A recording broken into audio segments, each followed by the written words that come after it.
Ya, Assalamualaikum warahmatullahi wabarakatuh. Waalaikumsalam warahmatullahi wabarakatuh. Di sini Asep bersama 3 orang tim di kelompok 3 akan mempresentasikan materi mengenai prinsip prinsip pengembangan kurikulum gitu ya. Nah, boleh di share screen.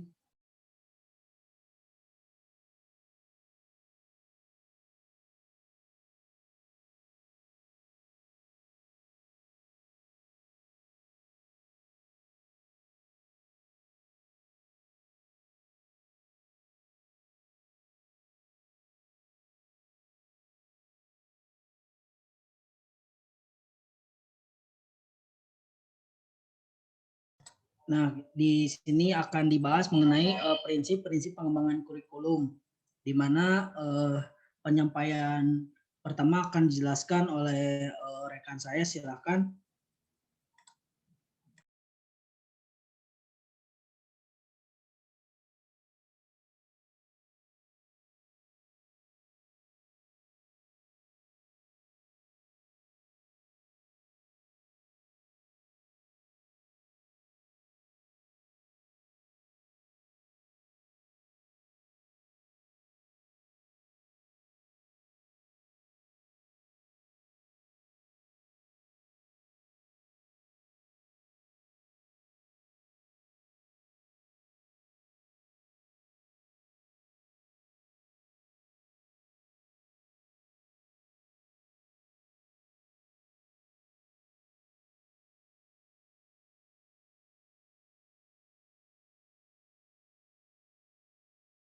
Oke, kepada Devi dipersilakan.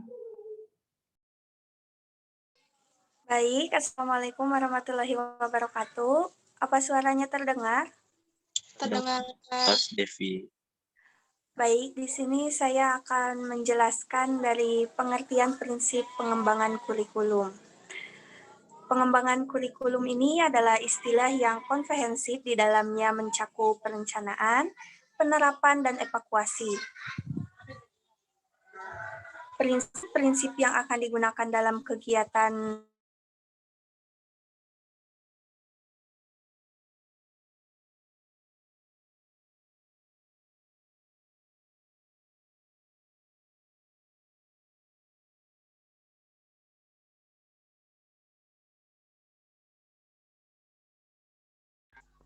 Devi, dimatiin aja Oh iya tuh. videonya.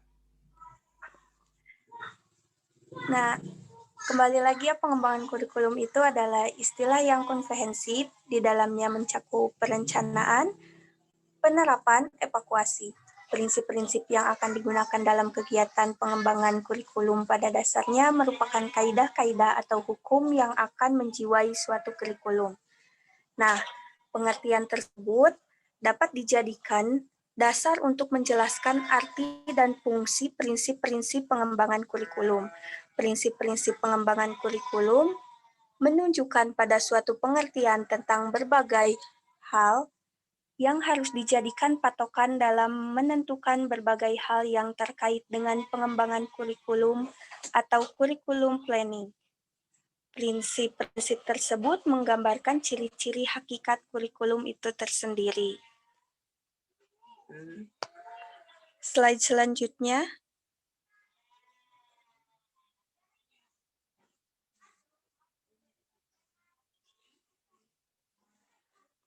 Nah, sedangkan secara gramatikal, prinsip berarti asas, dasar, keyakinan, dan pendirian. Dari pengertian ini tersirat makna bahwa kata prinsip menunjukkan pada suatu prinsip menunjukkan suatu hal yang akan sangat penting, mendasar, harus diperhatikan, memiliki sifat mengatur dan mengarahkan, serta sesuatu yang biasanya selalu ada atau terjadi pada situasi dan kondisi yang serupa. Pengertian dan makna prinsip ini menunjukkan bahwa prinsip itu memiliki fungsi yang sangat penting kaitannya dengan keberadaan sesuatu. Melalui pemahaman suatu prinsip, orang bisa menjadikan sesuatu itu lebih efektif dan efisien. Prinsip juga mencerminkan hakikat yang dikandung oleh sesuatu, baik dalam dimensi proses maupun dimensi hasil, dan bersifat memberikan rambu-rambu dan aturan main yang harus diikuti untuk mencapai tujuan yang benar. Jadi, esensi dari pengembangan kurikulum ini adalah proses identifikasi, analisis, sintesis, evaluasi, pengambilan keputusan, dan kreasi elemen-elemen kurikulum. Jika proses pengembangan kurikulum ingin berjalan secara efektif dan efisien, maka para pengembang kurikulum harus memperhatikan prinsip-prinsip pengembangan kurikulum, baik yang bersifat umum maupun khusus. Di samping itu, para pengembang kurikulum juga bisa bekerja secara mantap, terarah, dan hasil yang bisa dipertanggungjawabkan. Produk-produk dari aktivitas pengembangan kurikulum tersebut diharapkan akan sesuai dengan harapan masyarakat yang bersifat dinamis dan zaman yang akan selalu berubah-ubah. Selain daripada itu, padanya berbagai prinsip pengembangan kurikulum juga merupakan suatu ciri bahwa kurikulum merupakan suatu era atau suatu lapangan studi tersendiri bagi siswa maupun mahasiswa. Demikian mungkin penjelasan dari saya, selanjutnya akan dilanjutkan oleh rekan saya.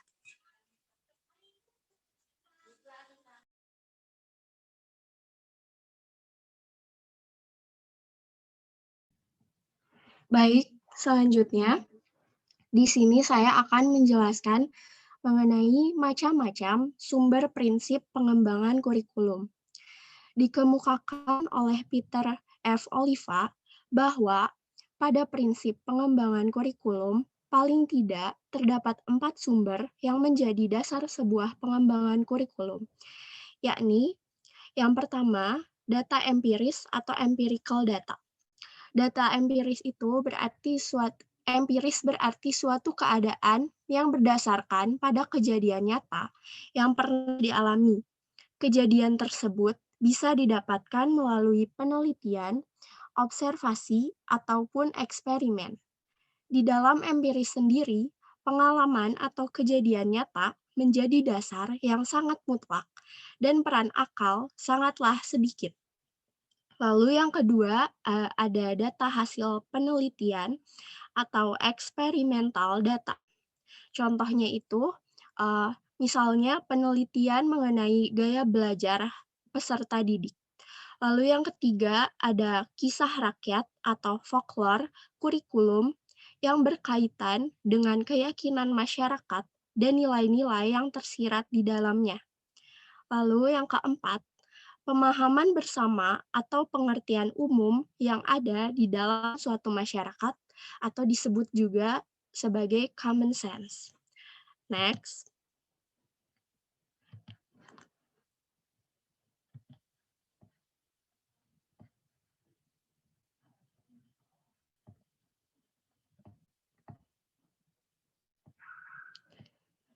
Nah, berdasarkan sumber-sumber pengembangan yang dikemukakan oleh Oliva tersebut, maka dapat dikategorikan bahwa hanya ada 2 sumber yang menjadi prinsip pengembangan kurikulum.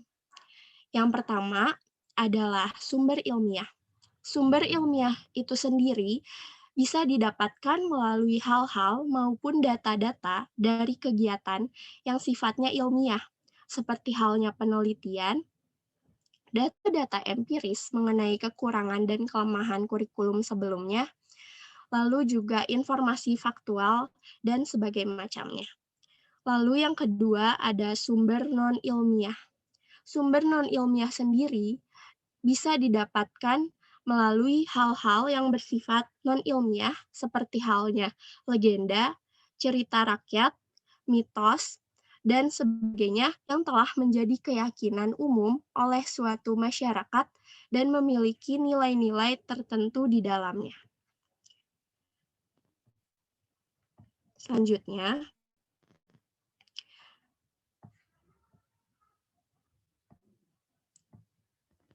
sebentar.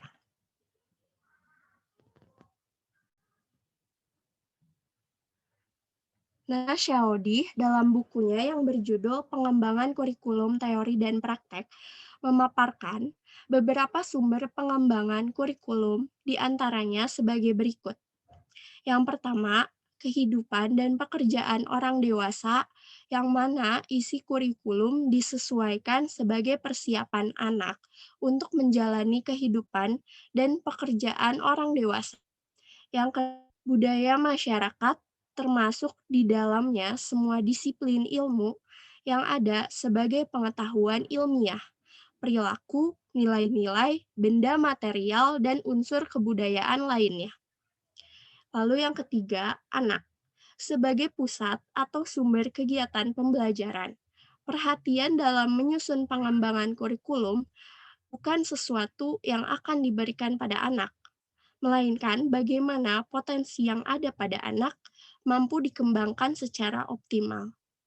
Lalu yang keempat, pengalaman penyusunan kurikulum sebelumnya, baik sesuatu yang negatif maupun hasil evaluasi positif atas pelaksanaan kurikulum sebelumnya. Lalu yang kelima, tata nilai di masyarakat, termasuk nilai-nilai apa saja yang akan diajarkan di sekolah atau dalam pelaksanaan kurikulum. Lalu yang terakhir, kekuasaan sosial politik tertentu termasuk lembaga, arah kebijakan, dan produk-produk politik berupa peraturan perundang-undangan yang berlaku. Mungkin sekian yang dapat saya sampaikan, selanjutnya akan dijelaskan oleh rekan saya. Ya oke, punten next. Nah, pada pembahasan kali ini akan dijelaskan mengenai tipe-tipe prinsip pengembangan kurikulum. Jadi kan sudah diberikan penjelasan gitu ya, bahwa prinsip itu hal yang mendasar gitu, hal yang mendasar untuk mengembangkan suatu kurikulum gitu kan. Nah, tipe-tipe prinsip ini terbagi menjadi 3 gitu ya. Nah, sebelum itu pada dasarnya tipe-tipe prinsip pengembangan kurikulum ini tuh berkaitan erat gitu dengan sumber-sumber pengembangan kurikulum gitu ya. Nah, sebentar, mohon maaf ada gangguan.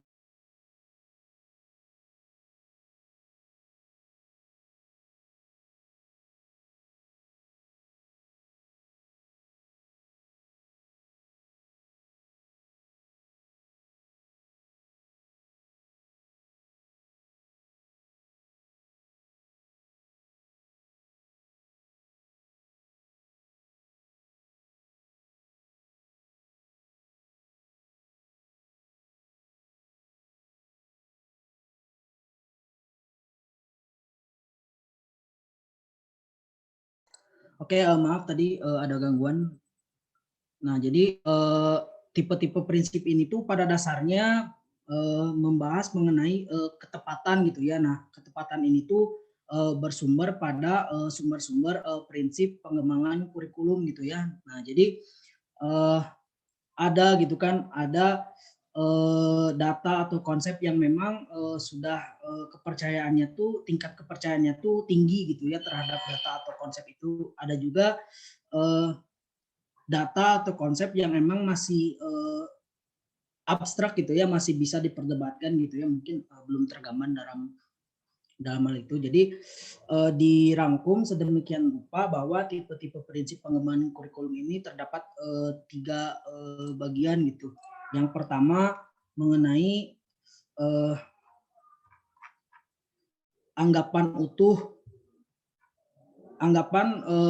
kebenaran utuh gitu, atau menyeluruh, atau bahasa Inggrisnya itu whole truth gitu ya, merupakan fakta, konsep, dan prinsip yang diperoleh serta telah diuji gitu dalam penelitian yang ketat dan berulang. Nah, tipe prinsip ini tuh sesuai dengan sumber penelitian yang data empirikal gitu kan. Nah, seperti yang udah Asep jelaskan sebelumnya gitu, bahwasannya tipe prinsip ini tuh akan berkaitan dengan sumber-sumber prinsip pengembangan kurikulum gitu kan.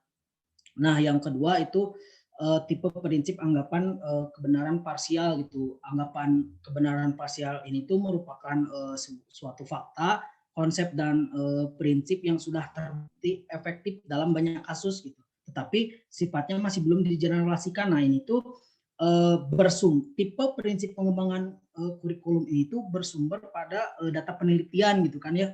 Nah kemudian yang ketiga tipe prinsip hipotesis gitu, anggapan yang masih memerlukan pembuktian. Prinsip ini lahir dari deliberasi, judgement dan pemikiran akal sehat. Nah, untuk tipe yang ketiga ini tuh berkaitan dengan bahasa Inggrisnya tuh apa ya, common sense gitu kan. Nah itu yang pertama dan yang kedua itu folk for kultur gitu kan. Nah tipe prinsip hipotesis ini tuh sesuai dengan sumber prinsip folk for kultur dan common sense gitu kan. Nah next.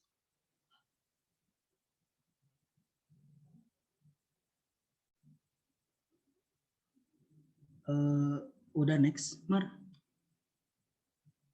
Nah,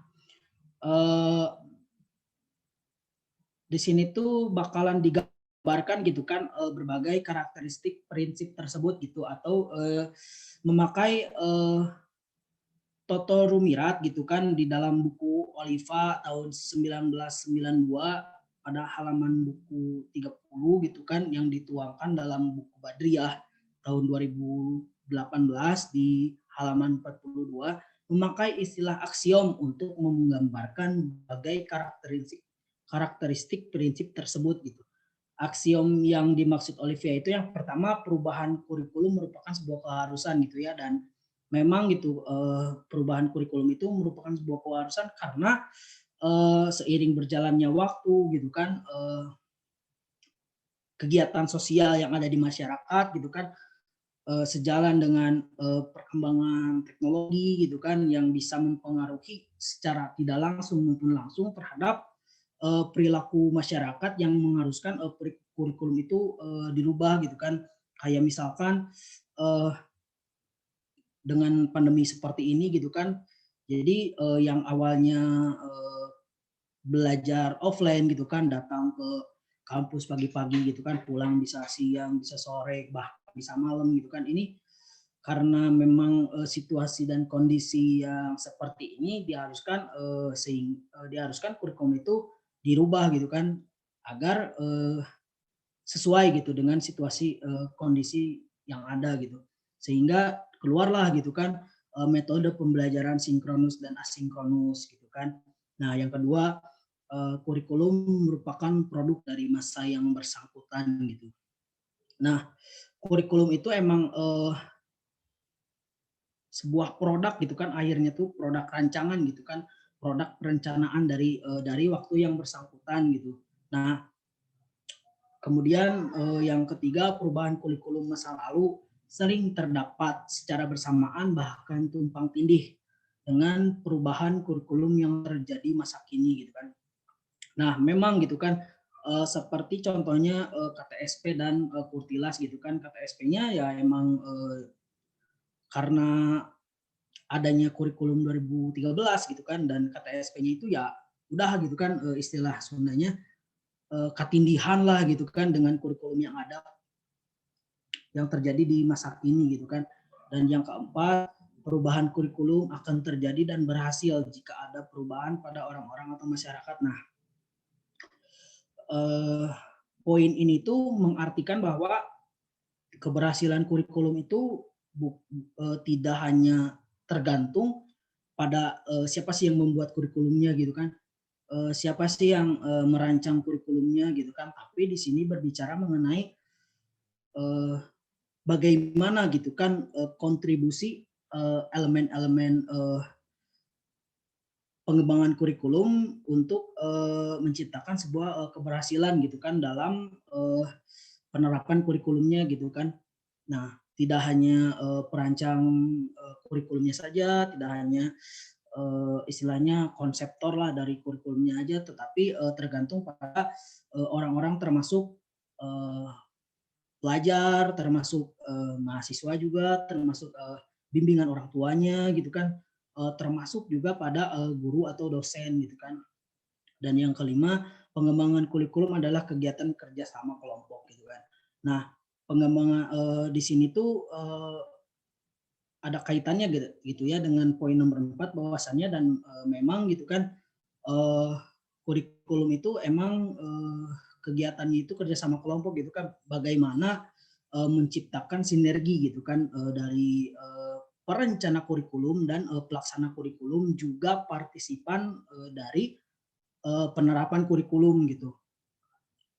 Poin ke-6, pengembangan kurikulum pada dasarnya adalah proses menentukan pilihan alternatif yang ada gitu kan. Nah, secara tidak langsung gitu kan, sadar atau enggak sadar gitu kan, perubahan kurikulum itu adalah sebuah solusi permasalahan gitu kan. Nah,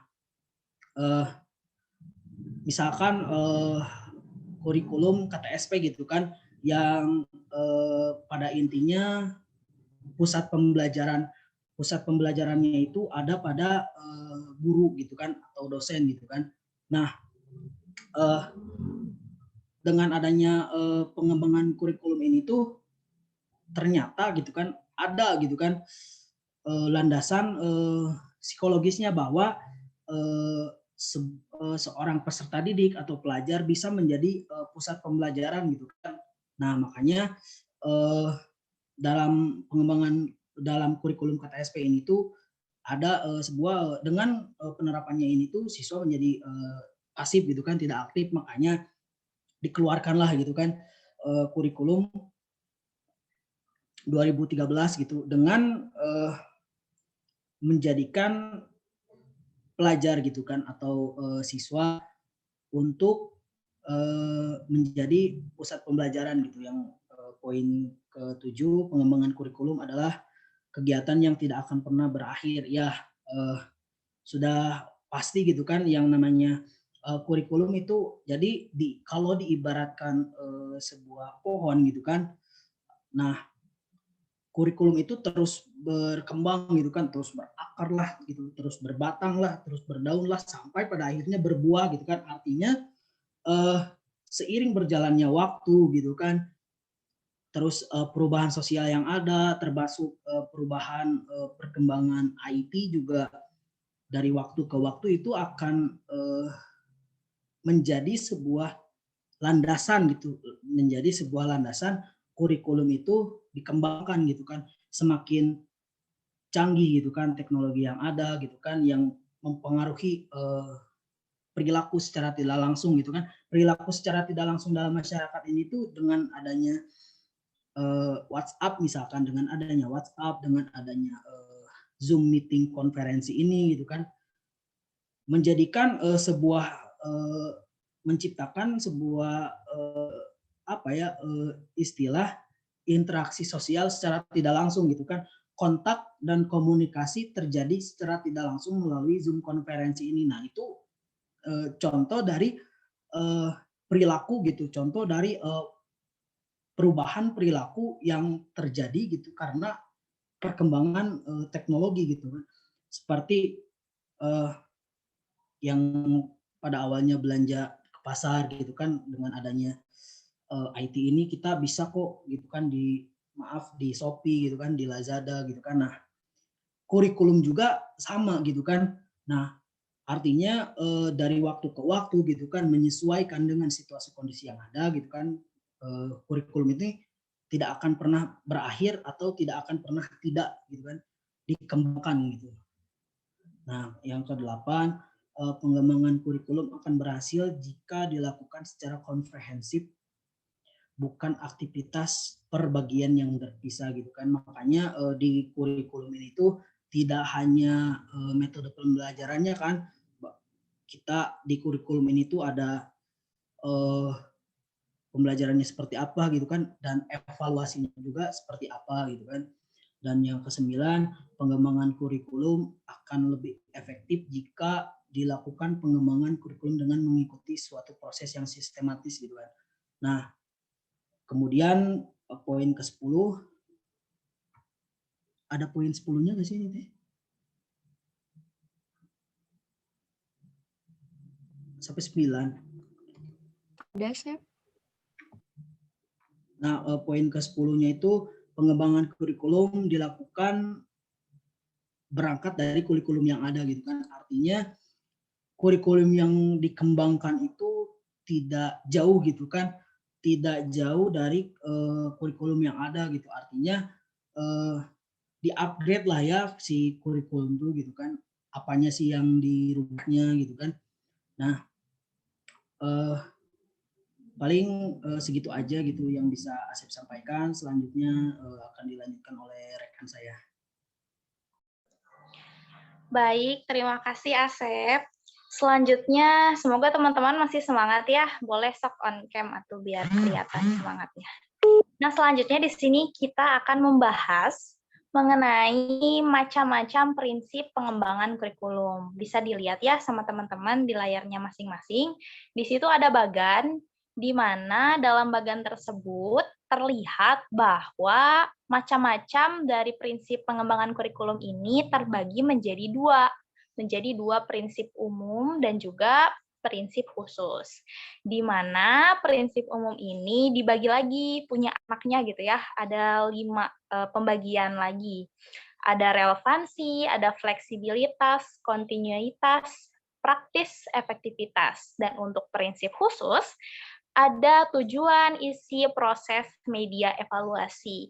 Nah, ini tuh pembagian secara garis besar. Untuk pembahasan lebih lanjut, boleh di next, Amara. Iya, di sini kita akan membahas prinsip umum terlebih dahulu ya. Prinsip umum ini adalah prinsip yang biasa digunakan hampir dalam setiap pengembangan kurikulum. Nah, sudah disinggung juga ya oleh rekan-rekan saya sebelumnya bahwa kurikulum ini memang tidak akan berhenti untuk dikembangkan, akan selalu berubah terus-menerus mengikuti perkembangan zaman, mengikuti perkembangan kemajuan dari bidang pendidikan, bidang sosial, dan juga lainnya. Nah, prinsip umum ini juga merujuk pada kurikulum sebagai totalitas dari gabungan komponen-komponen yang membangunnya. Di mana untuk mendukung prinsip umum harus memuat beberapa prinsip pembagian selanjutnya. Yang 5 tadi ya, kita bahas satu-satu. Yang pertama ada prinsip relevansi. Hingga yakin ya teman-teman udah paham betul apa itu relevansi. Di mana prinsip relevansi ini juga dibagi menjadi 2, ada relevansi eksternal dan juga relevansi internal. Di mana untuk relevansi eksternal, kurikulum itu dituntut atau diharuskan untuk sesuai dengan kebutuhan masyarakat. Sesuai dengan kebutuhan, sesuai dengan situasi dan kondisi masyarakat yang diterapkan kurikulumnya. Jadi untuk membuat kurikulum pun, kurikulum harus menyesuaikan terlebih dahulu kebutuhan masyarakat itu apa sih saat ini, kebutuhan terutama suatu daerah itu atau suatu negara itu apanya sih yang harus lebih dikembangkan begitu ya. Nah, untuk relevansi internal, terdapat keharusan kesesuaian antar komponen. Jadi tadi eksternal itu mengacunya kepada masyarakat, kepada orang yang akan diberikan kurikulumnya gitu ya. Kalau untuk internal itu harus ada relevansi atau kesesuaian di dalam kurikulumnya, di mana komponen yang terkandung dalam kurikulum itu ada 3. Ada isi, metode, dan juga evaluasi. Boleh di next, Amara. Nah, selanjutnya prinsip fleksibilitas. Di mana suatu kurikulum yang diterapkan itu harus lentur. Harus bisa istilahnya harus bisa kayak bunglon gitu ya, teman-teman. Harus menyesuaikan ke seluruh orang-orang yang akan menggunakan kurikulum tersebut, terutama dalam pelaksanaannya, karena seperti yang kita ketahui ya, bahwa pelaksanaannya terkadang akan lebih rumit dibandingkan dengan saat penyusunannya gitu. Jadi para ahli yang menyusun kurikulum juga harus memikirkan pelaksanaannya di lapangannya nanti. Itu terkait dengan prinsip praktis. Tapi sekarang kita bahas dulu prinsip kontinuitas. Nah, di prinsip kontinuitas ini kurikulum haruslah dikembangkan secara berkala atau berkesinambungan, baik antar kelas, antar jenjang, seperti yang sudah kita alami semua ya. Di kurikulum di Indonesia sendiri itu dibuat antar jenjang dan juga antar kelas. Seperti kita harus menamatkan dulu SD begitu ya sebelum kita bisa masuk SMP. Kelulusan SD itu menjadi salah satu syarat untuk kita mendaftarkan diri ke sekolah lanjutan atau sekolah SMP. Begitu juga seterusnya hingga kita bisa berada di universitas jenjang universitas ini. Nah, prinsip praktis kurikulum haruslah mudah dan memungkinkan diterapkan dalam kehidupan sehari-hari. Terkait dengan fleksibilitas ya, kurikulum harus praktis, harus tidak menyulitkan, baik kepada gurunya, baik kepada lembaga-lembaga pendidikan, dan juga kepada orang-orang yang bersangkutan mengenai penerapan kurikulum ini dalam dunia pendidikan di keseharian gitu. Dan yang terakhir dalam prinsip umum ini adalah prinsip efektivitas, di mana kurikulum dalam pendidikan haruslah ada kejelasan terkait bagaimana dan apa yang dituju dalam sebuah pendidikan. Karena meskipun kurikulum itu akan selalu berubah, meskipun kurikulum ini memuat banyak hal-hal yang harus dituju dalam suatu pembelajaran, tapi tetap saja kurikulum harus mengedepankan prinsip efektivitas. Boleh di next, Amara? Nah, di samping prinsip umum seperti yang sudah kita singgung sebelumnya, ada juga prinsip khusus nih, teman-teman. Prinsip khusus ini adalah prinsip yang berkenaan dengan prinsip yang berlaku di tempat tertentu saja dalam situasi tertentu. Nah, dalam prinsip khusus ini juga dibagi lagi menjadi 5. Yang pertama adalah sesuai. Prinsip khusus sesuai dengan tujuan pendidikan. Jadi sesuai dengan komponennya ya. Tadi kan komponennya itu ada isi, ada tujuan, proses, dan yang lainnya. Di sini kita akan membahas mengenai tujuan terlebih dahulu. Prinsip yang berkenaan dengan tujuan dapat mencakup tujuan jangka panjang dan juga tujuan jangka pendek, yang dalam perumusannya bersumber pada ketentuan dan kebijakan pemerintah tentunya, survei menangani persepsi orang tua dan masyarakat, jadi harus ada masukan-masukan dari berbagai pihak yang terlibat gitu ya, harus ada survei tentang pandangan ahli, terus harus ada survei tentang manpower atau sumber daya manusia, pengalaman negara-negara lain pun bahkan di survei terlebih dahulu untuk menentukan suatu kurikulum, dan juga melalui penelitian. Jadi memang ya untuk menghasilkan suatu produk kurikulum ini memang tidak main-main dan juga tidak mudah gitu ya. Jadi memang harus memikirkan pandangan dari berbagai pihak, memikirkan prediksi di masa depan apa yang akan dibutuhkan, terus apa yang cocok gitu untuk kependidikan di masa ini dan di masa yang mendatang. Selanjutnya, prinsip yang berkenaan dengan isi dari pendidikan, di mana dalam suatu kurikulum isinya itu harus mencakup penjabaran dari tujuan pendidikan. Jadi kan kita udah punya tujuan ya. Nah, di isi itu harus dijabarkan tujuan dari pendidikan itu apa saja. Lalu isi dari kurikulum juga harus meliputi isi bahan pelajaran seperti pengetahuan, sikap, dan juga keterampilan. Untuk teman-teman pasti sudah pernah merasakan kurikulum 2013 ya. Di situ kan ada 3 aspek penilaian, ada penilaian pengetahuan, ada penilaian sikap, dan juga keterampilan yang nantinya akan menentukan nilai akhir dari para individu di tiap-tiap kelasnya. Gitu. Terus ada juga unit-unit kurikulum yang harus disusun dalam urutan yang logis dan juga sistematis.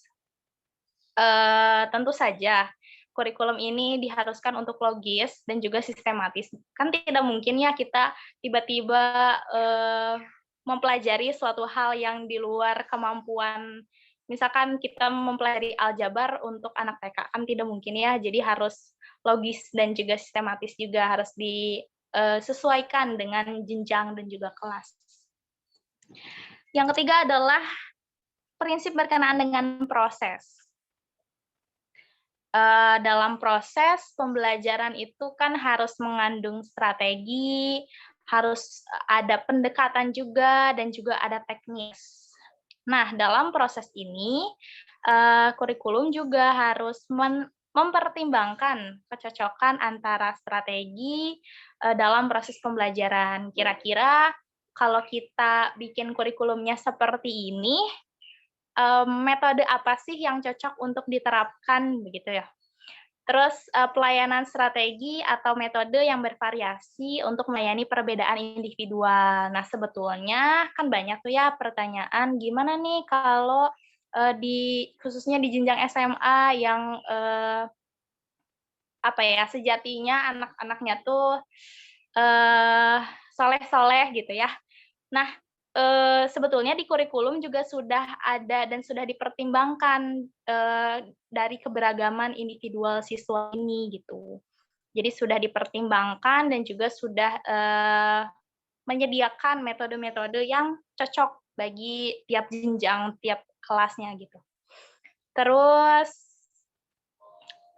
membahas mengenai metode, strateginya juga, terus pembelajaran apa saja yang harus ditekankan itu dalam kurikulum sudah terkandung gitu ya.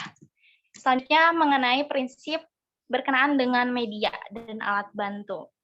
Tentu saja kita bahkan dari zaman SMP pun atau dari zaman SD pun sebetulnya kita sudah menggunakan media atau alat bantu seperti buku paket, terus kayak papan tulis yang pakai kapur itu loh, yang kapurnya ada warna putih, warna biru, warna pink yang berwarna-warni gitu. Itu tuh salah satu media atau salah satu alat pembantu dalam pembelajaran. Apalagi sekarang kan sudah lebih maju ya, alat bantunya juga guru di SMP SMA juga udah jarang banget tuh nulis di papan tulis, lebih seringnya kan pakai proyektor gitu ya, pakai media-media lainnya yang lebih membuat pembelajaran itu lebih bermakna gitu ya. Lalu selanjutnya prinsip berkenaan dengan evaluasi. Sebetulnya yang sudah dijelaskan beberapa minggu atau beberapa kelompok yang lalu, bahwa evaluasi itu tidak hanya mengenai tes akhir atau UAS saja gitu, evaluasi juga ada dalam prosesnya juga ada evaluasi. Nah, hal ini juga telah dipertimbangkan oleh para ahli yang menyusun kurikulum karena telah menjadi prinsip gitu ya.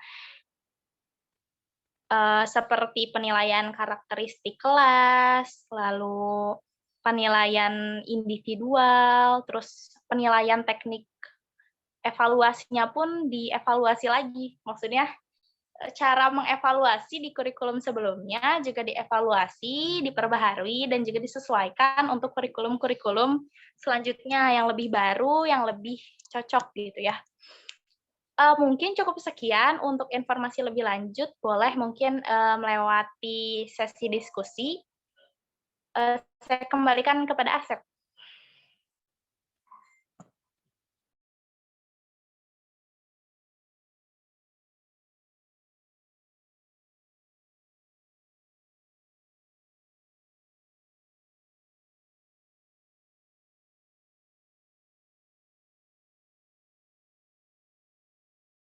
Presentasi kali ini.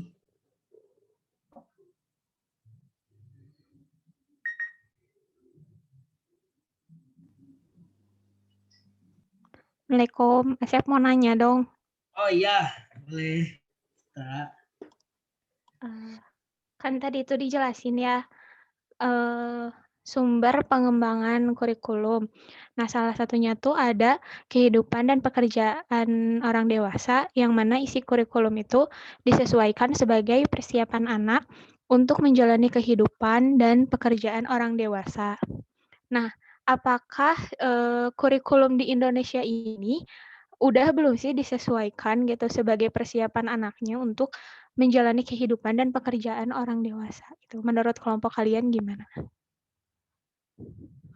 Oke, barangkali ada yang ingin berpendapat mungkin terlebih dahulu dari teman-teman semuanya yang ingin mengutarakan pandangan gitu atau pendapat terkait pertanyaan yang diutarakan oleh Citra.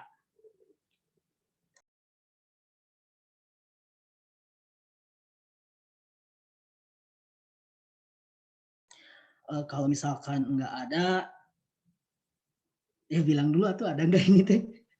Kalau nggak mau langsung dijawab gitu.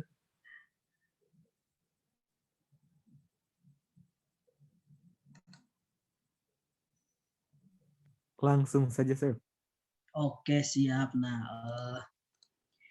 jadi pertanyaannya itu apakah kurikulum itu memang udah disiapkan? Gimana sih, Cit? Apakah kurikulum Indonesia itu sudah mempersiapkan anak-anaknya untuk dunia kerja? Mungkin begitu bukan? Ya, terkait kurikulum pendidikan gitu ya.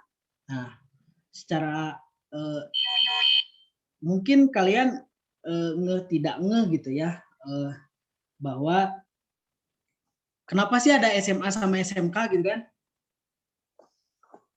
Nah gitu. Nah itu kan kenapa sih ada SMA atau SMK gitu kan, bahwa masyarakat Indonesia gitu kan. Jadi prinsip pengembangan kurikulum itu bersumber pada budaya dan juga ada suatu keputusan yang dianggap dianggap benar gitu oleh masyarakat gitu kan. Itu kayak atau istilahnya teh selain gini, itu tuh terkait dengan budaya juga gitu kan. Contoh keputusan bersama terkait suatu kepentingan di dalam masyarakat gitu kan. Kayak di Indonesia sendiri gitu ya. Contohnya di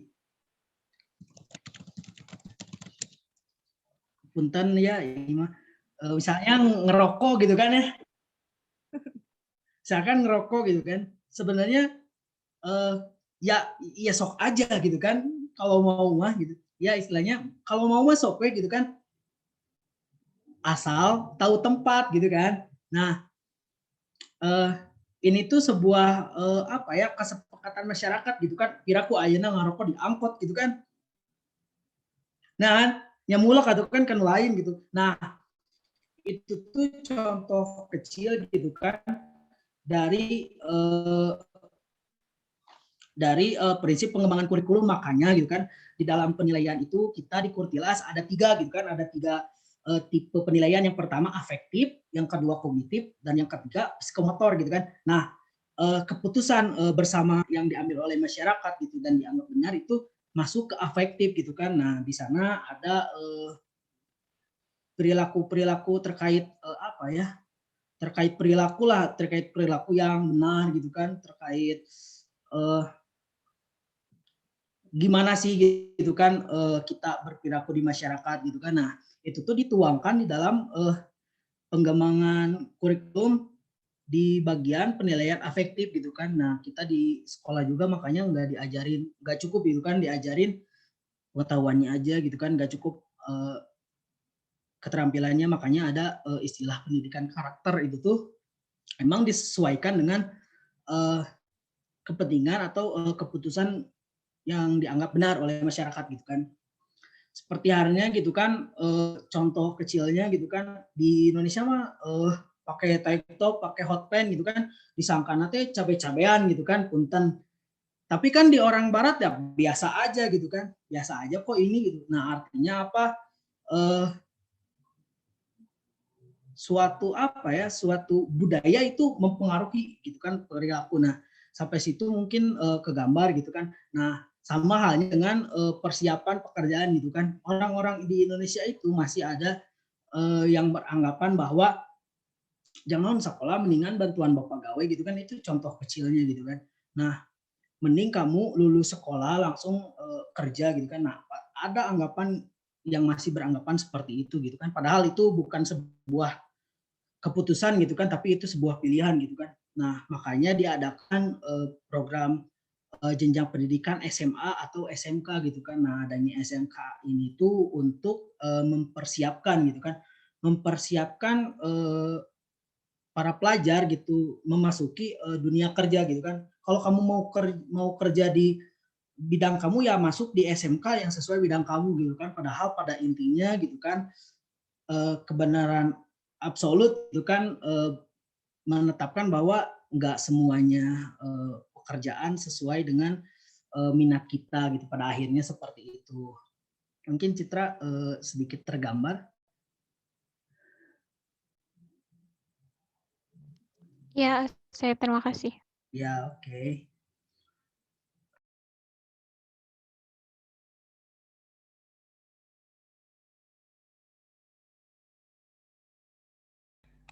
Citra, boleh diketik juga ya pertanyaannya di kolom chat.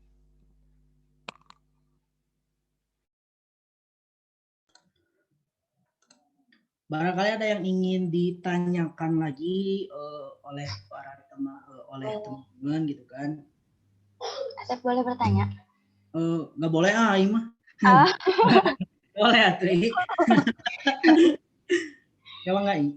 Ya, jadi kan tadi udah dijelasin ya sama kelompok penyaji bahwa salah satu prinsip dari pengembangan kurikulum itu adalah prinsip relevansi gitu, dimana harus sesuai dengan kebutuhan masyarakat gitu ya di masa kini ataupun masa yang akan datang.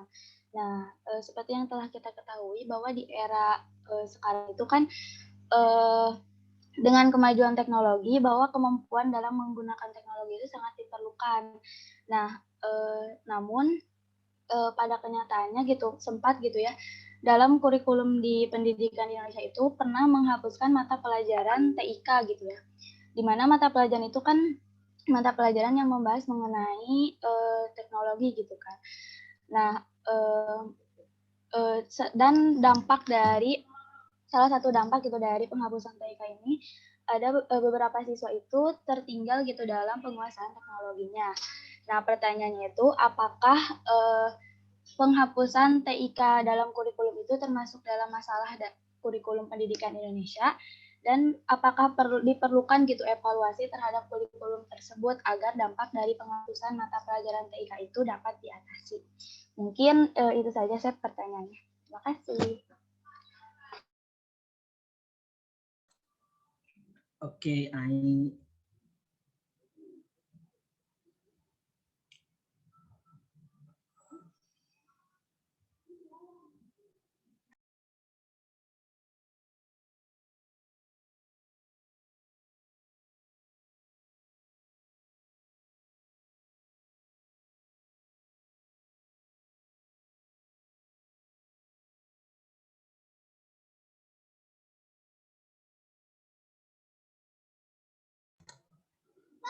Mungkin dari teman-teman ada yang ingin mengutarakan pendapatnya terkait pertanyaan ini gitu. Boleh silakan. Ricky. Punten, Sep, ya ini berbagi pengetahuan aja ya ke teman-teman yang lainnya juga. Ini punten Ricky juga nyontek gitu ya dari Google gitu. Tapi insya Allah valid gitu ya informasinya gitu. Ini alasan, mungkin Ricky lebih ke alasannya gitu pemerintah kenapa menghapus, nanti boleh ditambahkan oleh Asep gitu ya. Jadi intinya itu nih, yang pertama ada beberapa poin gitu ya mengenai kenapa pemerintah menghapus pelajaran TIK gitu. Karena pemerintah itu menyangka siswa yang bersekolah di Indonesia gitu kan kebanyakan tinggal di daerah perkotaan gitu, serta tidak memperdulikan kalau mayoritas siswa juga banyak yang tinggal dan bersekolah di daerah pedesaan terpencil dan jauh dari jangkauan teknologi informasi. Ini artinya terindikasi bahwa pemerintah melakukan diskriminasi pendidikan, hanya orang kota saja yang bisa menikmati fasilitas TIK. Itu poin pertama gitu. Lalu poin kedua ini, pemerintah khawatir bila siswa mahir di bidang komputer, maka jumlah hacker di Indonesia bakalan tumbuh subur gitu. Ini poin kedua gitu ya. Terang aja pemerintah sering kali dibikin galau. Apalagi situs resminya pernah dikerjain para hacker gitu. Itu poin kedua gitu. Lalu poin ketiga itu pemerintah khawatir apabila TIK tetap dipertahankan, ditakutkan siswanya lebih mahir komputer ketimbang gurunya gitu.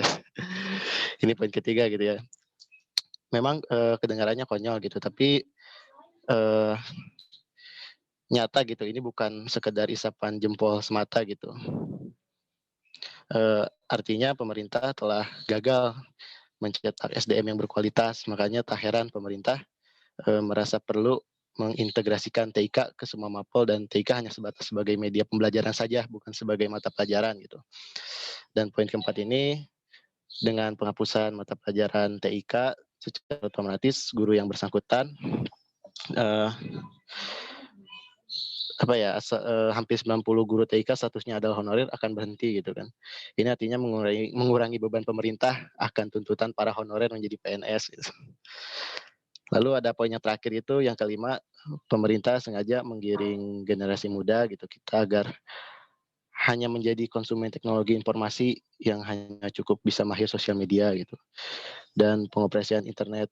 Padahal seharusnya anak bangsa ini mestinya diharapkan menjadi kreator yang ikut menciptakan banyak produk TIK gitu, programming, desain web, dan banyak produk lainnya gitu. Artinya pemerintah kita gagap ilmu TIK gitu atau memang pura-pura tidak tahu atau emang tidak pengen anak bangsa ini maju dalam TIK gitu. Ini sebenarnya pandangan pribadi penulis juga gitu di webnya gitu. Jadi begitu teman-teman. Baik, dirasa cukup jelas ya dari Ricky, sudah terjawab oleh Ricky gitu kan. Mungkin barangkali ada yang ingin berpendapat dari teman-teman yang lain gitu terkait pertanyaan ini gitu. Aku. Boleh. Betul ya. Sependapat dengan Ricky, di mana kurikulum itu, pemerintah itu menganggap bahwa TIK itu seharusnya ada atau terinclude atau termasuk dalam setiap mata pelajaran.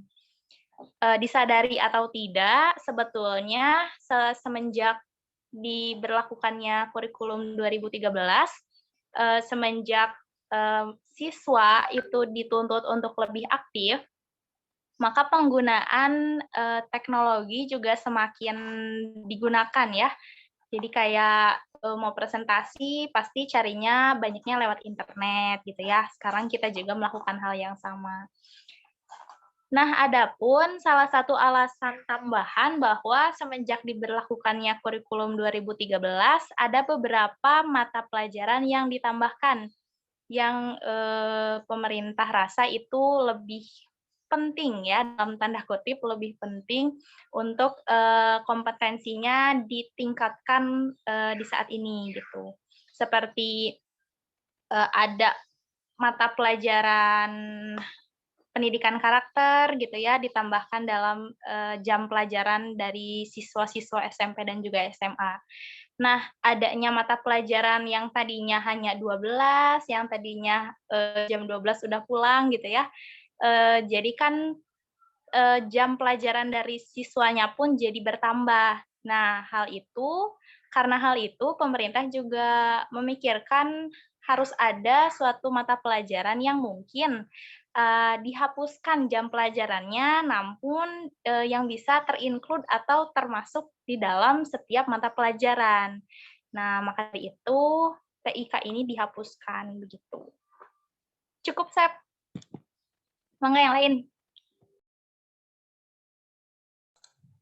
Oke, mantap dari Inka. Terima kasih. Riki juga terima kasih. Citra, Ai, pertanyaannya. Terima kasih buat para audien. Nampaknya pertanyaan dari Ai menjadi pertanyaan terakhir dalam materi presentasi kali ini karena waktu menunjukkan berakhirnya mata kuliah kurikulum pembelajaran ini di minggu kali ini, gitu ya. Terima kasih kepada teman-teman kelompok yang sudah memberikan materi dengan sangat baik. Kemudian terima kasih buat para penanya. Kemudian terima kasih sudah memberikan tanggapan. Terima kasih kepada audien yang senantiasa standby di materi presentasi kali ini. Kurang lebihnya mohon dimaafkan. Kalau ada pertanyaan atau ada tanggapan lain gitu, boleh di chat di personal chat gitu ya. Akhirul kalam, wassalamualaikum warahmatullahi wabarakatuh. Waalaikumsalam warahmatullahi wabarakatuh. wabarakatuh. Terima kasih. Terima kasih Asep.